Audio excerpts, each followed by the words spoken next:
Hello বন্ধুরা, দেখো বিকেলবেলা আমি একটু হালকা রেডি হয়ে গেছি। তার কারণ আমাদের বাড়িতে আজকে একটা অনুষ্ঠান, চলো তোমাদের সঙ্গে শেয়ার করব। তোমরা ভিডিওটা স্কিপ না করে দেখো। তারপরে দেখো সন্ধে হয়ে আসলো, আর এদিকে লোকজন চলে এসেছে, এদিকে রান্না বসিয়ে দিয়েছে। তাই কি কি রান্না করেছে তোমরা দেখতেই পাচ্ছ। এখানে খিচুড়ি রান্না হচ্ছে, সব কিছু দিয়ে পাঁপড় ভাজি, খিচুড়ি, চাটনি সব হবে। এখানে দেখো সব জিনিস দিয়ে দিয়েছি, দিদি ভাইরা রান্না করছে।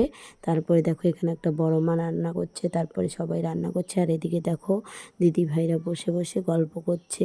আর কিসের জন্য এত রান্নাবাড়ি হচ্ছে চলো তোমাদের সঙ্গে শেয়ার করছি। আজকে আমাদের বাড়িতে কীর্তন, হরিবাসর কীর্তন। তাই হঠাৎ করে মনে হলো আজকে কীর্তন দিয়ে দিই, তাই ভাবলাম বৃষ্টি বৃষ্টি একটু খিচুড়ি হয়ে যাক, মজা করে খাবো। তারপরে চলো দেখো ঘরে অনেক লোকজন, কীর্তনের দল চলে এসেছে, এখন কীর্তন হবে। তাই সবাই মিলে একটু কথা বলে নিচ্ছে, আর এদিকে গান বের করছে যে গান গাবে। তারপরে দেখো কীর্তন শেষে প্রসাদ দিয়ে দিলাম, সবাই মিলে প্রসাদ খেতে বসেছে। তারপর দিদি ভাইরা পরিবেশন করছে খিচুড়ি, পাঁপড় ভাজি আর চাটনি। বেশি কিছু করতে পারিনি, খিচুড়িতে সবজি দিয়ে দিয়েছিলাম। তাই হঠাৎ করে প্রোগ্রামে অনেকেই হয়েছে, সবাই এসেছে, আমার খুব আনন্দ লাগছে। তারপরে দেখো সুন্দর করে কীর্তন হয়ে গেল।